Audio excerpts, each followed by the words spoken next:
is the door to different possibilities. Death is the door to the happening.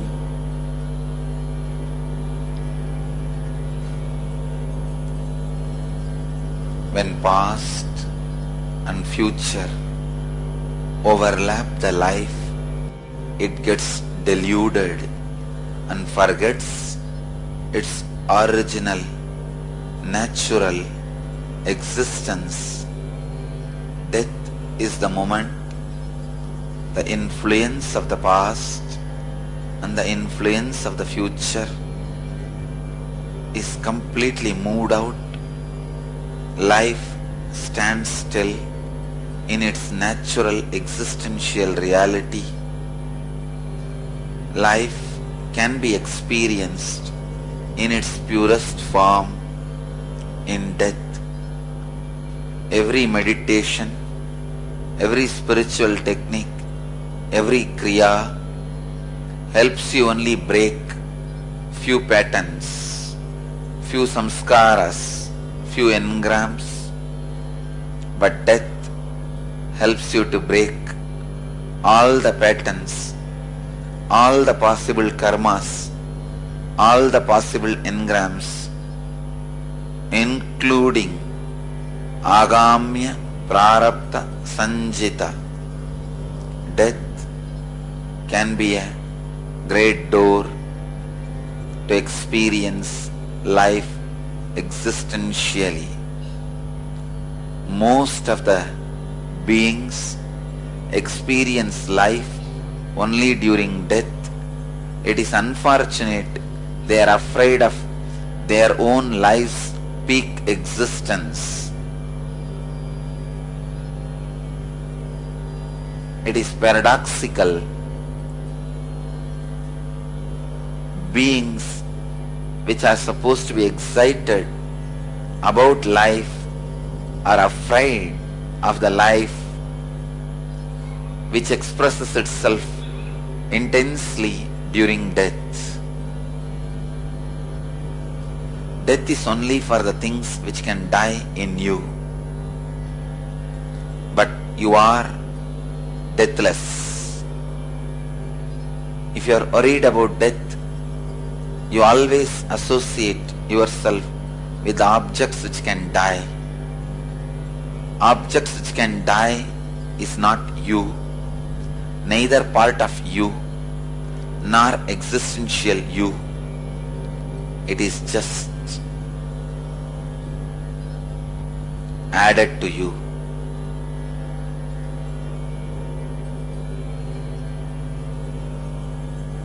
Kalabhairava, when he uses this body, he knows very clearly he is using this body, this brain, this system to relate with the universe, with the human beings.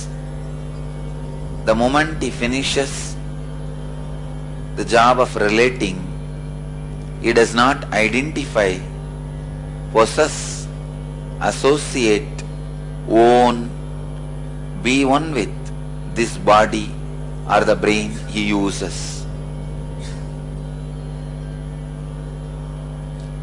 When you do not own, possess, feel one with the body you are carrying, you will have body and brain, not mind. Mind is the pollution created when you handle the body and brain.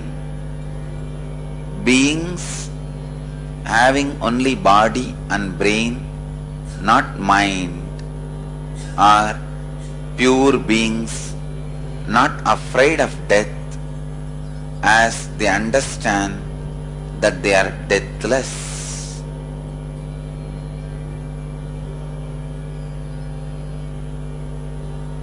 It is mind creates the association, possession, ownership, and creates the idea of death.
As per the Akashic records, either you get into the depth and realize every moment birth and death is happening, then you will be free from birth and death, or go to the peak and realize the whole life is a long stretch of pure life. There is no death or birth ever happening. If you realize both the extremes or any one extremes, you will be free from death. You will be free from the fear of death, misunderstanding of death.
First question today we have is from Sriniti Ambananda from Thiruvannamalai. He is asking, Swamiji, yesterday in the Akashic reading satsang, you told that killing any creature whose frequency of pain and life is like that of humans incurs karma for murder. Can you please grace us as to how we can decide killing which creatures is considered to be a murder in the cosmic law? Every day in our life we are forced to kill many creatures like ants, mosquitoes, etc. Can you please tell what we can do in this regard? Anything which moves should not be killed, including ants, mosquitoes, snakes.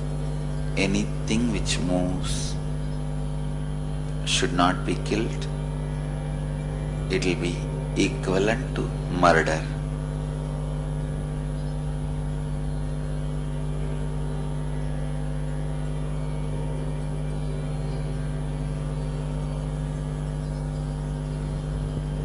Next question is from Nitya Purani from Los Angeles Temple. Koti Koti Pranam to Kala Bhairava.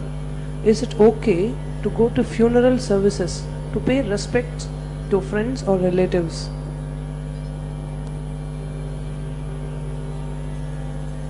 It is okay. Seeing more and more dead bodies again and again, your biomemory is reminded about its certain end. It will awaken the intelligence to make the right decisions while body is functioning. So attending more and more deaths are good for any seeker.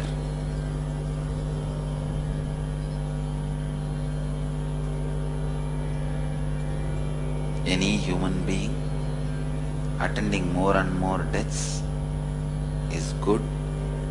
People who live around the cremation ground or the burial grounds, their intelligence about life automatically awakens, grows.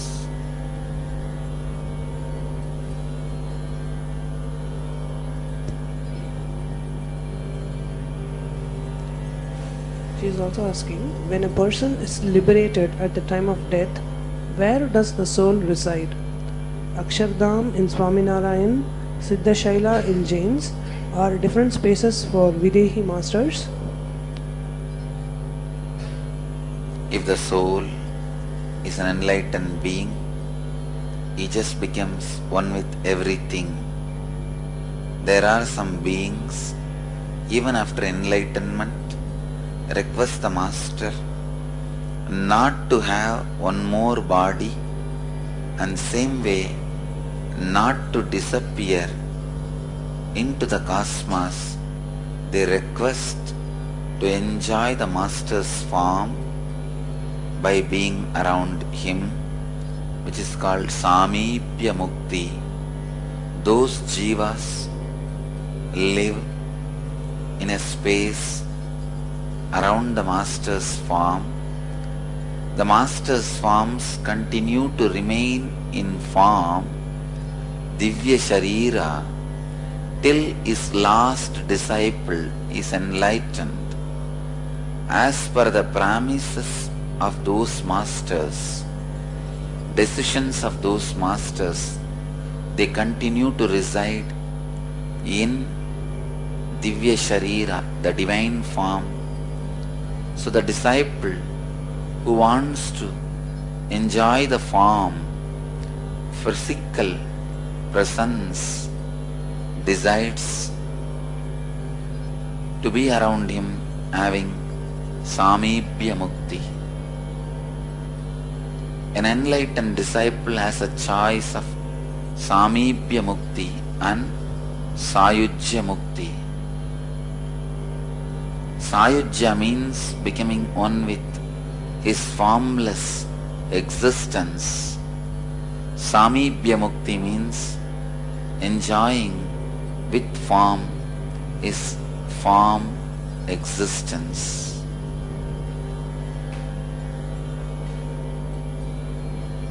Each master has their own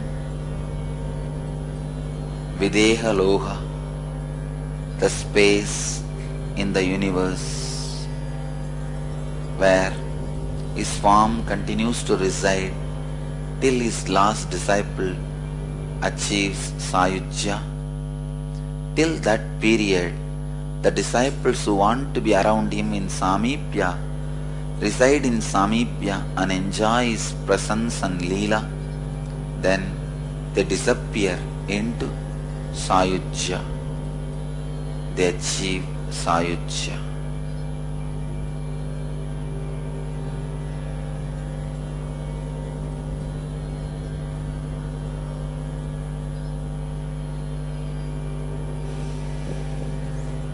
The next question is from Sri Atma Manishananda. Lord Mahadeva, pranams. In the earlier satsang, you instructed for people living in Kashi have to do ajapa japa and awareness at the Agnya Chakra, otherwise they'll be pushed out of Kashi boundary at the time of leaving by Kalabhairava. Please tell the technique to continuously keep awareness at the Agnya Chakra. Visualize the lamp kept in the windless space in the place of your third eye, between the eyebrows, constantly. That technique is enough to experience liberation in Varanasi. He is also asking, what is the boundary of Kashi, which is considered Kashi and continuously administered by Kalabhairava? The Nandi, which is in Vishwanatha temple outside near the Jnanavapi, is the only deity which is there unmoved from the time of its installation. So from the face of the Nandi, 12 feet away was the place the original Vishwanatha was installed by me, Mahadeva. So from that spot,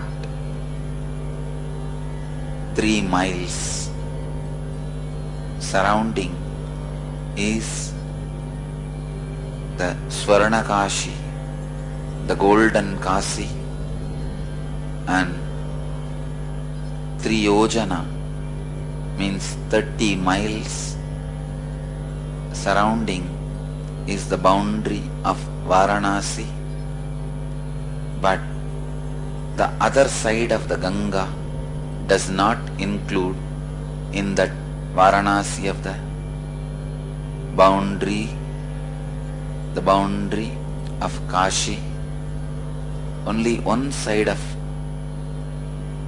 the Ganga, the 30-mile radius is Varanasi's boundary, but the 3-mile radius is called Swaranakashi. 3-mile radius was the community of human beings established by Mahadeva, me, directly. That is the first human civilization established directly by me, and I myself used to go around taking care of the safety and security of that place, protecting the place from all demonic forces. My form of going around and doing the work of the security is Kala Bhairava. Kala Bhairava is nothing but my own form in different dress. Still, 3 mile is directly administered by me, Kala Bhairava.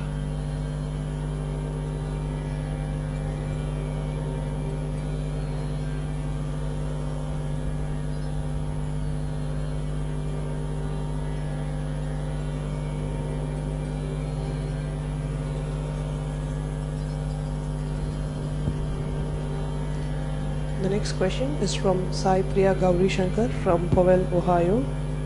Nityanandam Swamiji, is there anything called Pitru Loka? No, there is no such thing called Pitraloka. All Pitrus, the moment they die, get dispersed to different places as per their karma. There is no specific place, Pitraloka, other than the bio-memories of your Pitrus you carry in your own body.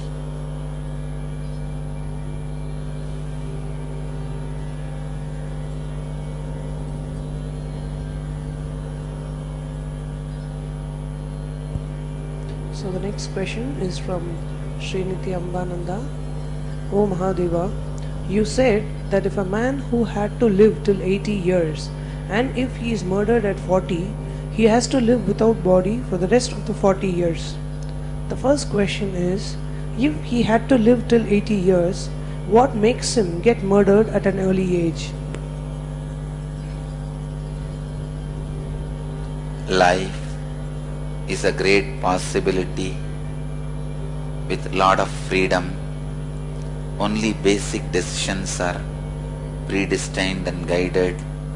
Every inch is not predestined. Human beings play with lot of freedom.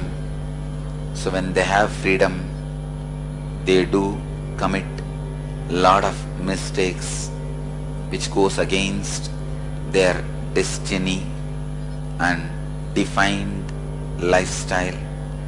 The decisions which are defined can also be interfered by the free will and free hand given to human beings.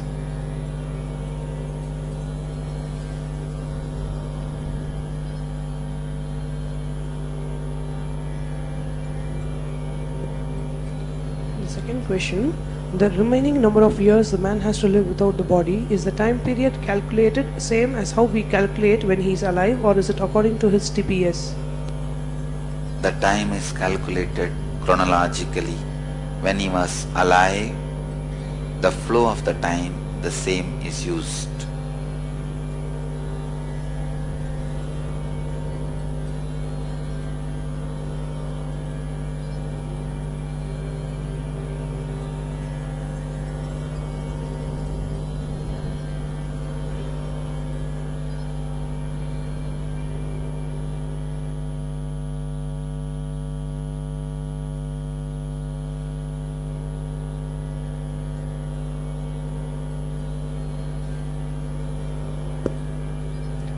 The next question is from an ashramite. You said sleep is also a form of death. Many of us fall asleep so many times in a day. Are all these considered as mini death, or only the sleep in the night is considered as death? Every sleep is death.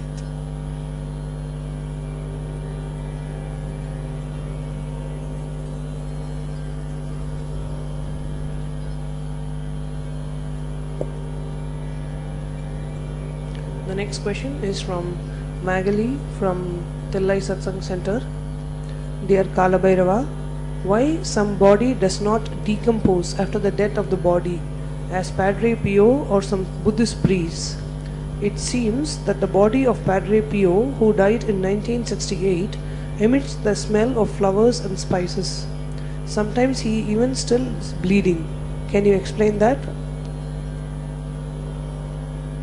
Body can be processed by right thinking, beliefs, food, so that either it can completely disappear into the thin air when you leave the body, or it can stay eternally without getting decomposed, or it can start smelling immediately based on the way you treated the body while you are inside the body.